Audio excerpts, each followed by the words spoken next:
علامہ ابن قیم رحمۃ اللہ علیہ نے درود شریف پڑھنے کے 39 فوائد ذکر کیے ہیں۔ ان میں سے چند اہم فوائد یہ ہیں۔ درود شریف پڑھنے سے اللہ تعالیٰ کے حکم پر عمل ہوتا ہے۔ ایک مرتبہ درود شریف پڑھنے سے اللہ تعالیٰ کی 10 رحمتیں نازل ہوتی ہیں، 10 نیکیاں لکھی جاتی ہیں، 10 گناہ معاف کر دیے جاتے ہیں، 10 درجات بلند کر دیے جاتے ہیں۔ دعا سے پہلے درود شریف پڑھنے سے دعا کی قبولیت کا امکان زیادہ ہوتا ہے۔ اذان کے بعد کی مسنون دعا سے پہلے درود شریف پڑھا جائے تو قیامت کے روز رسول اللہ صلی اللہ علیہ وآلہ وسلم کی شفاعت نصیب ہوگی۔ درود شریف پڑھنے سے مجلس بابرکت ہو جاتی ہے۔ جب انسان نبی کریم صلی اللہ علیہ وآلہ وسلم پر درود شریف بھیجتا ہے تو اللہ تعالیٰ فرشتوں کے سامنے اس کی تعریف کرتا ہے۔ درود شریف پڑھنے والے شخص کی عمر، اس کے عمل اور رزق میں برکت آتی ہے۔ درود شریف کے ذریعے نبی کریم صلی اللہ علیہ وآلہ وسلم سے اپنی محبت کا اظہار ہوتا ہے۔ درود شریف پڑھنے سے دل کو تر و تازگی اور زندگی ملتی ہے۔ درود شریف کثرت سے پڑھا جائے تو پریشانیوں سے نجات ملتی ہے۔ نبی کریم صلی اللہ علیہ وآلہ وسلم پر درود پڑھنے کے فضائل۔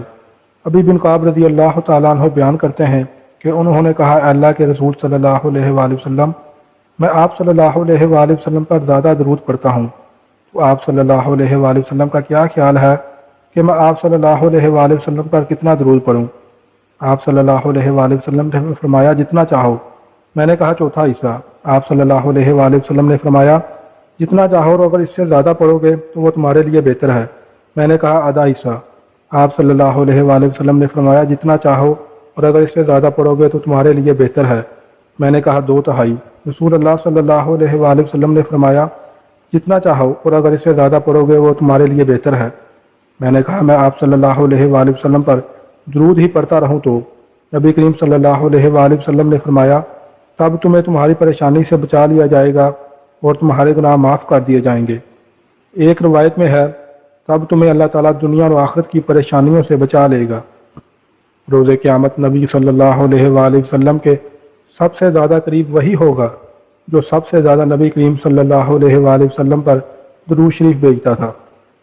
ابن مسعود رضی اللہ تعالیٰ عنہ سے روایت ہے کہ رسول اکرم صلی اللہ علیہ وآلہ وسلم نے فرمایا، قیامت کے دن لوگوں میں سے سب سے زیادہ میرے قریب وہ ہوگا جو سب سے زیادہ مجھ پر درود بھیجے گا۔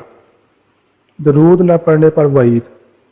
جب نبی کریم صلی اللہ علیہ وآلہ وسلم کا ذکر کیا جائے تو ذکر کرنے اور سننے والے دونوں کو آپ صلی اللہ علیہ وآلہ وسلم پر درود بھیجنا چاہیے۔ نبی کریم صلی اللہ علیہ وآلہ وسلم کا ارشاد ہے، اس آدمی کی ناک ہاتھ میں ملے جس کے پاس میرا ذکر کیا گیا اور اس نے مجھ پر درود نہ بھیجا۔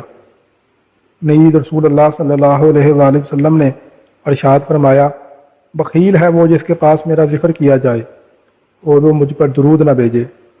ابن عباس رضی اللہ تعالی عنہ سے روایت ہے کہ نبی صلی اللہ علیہ وآلہ وسلم نے ارشاد فرمایا، جو شخص مجھ پر درود بھیجنا بھول جائے وہ جنت کے راستے سے ہٹ گیا۔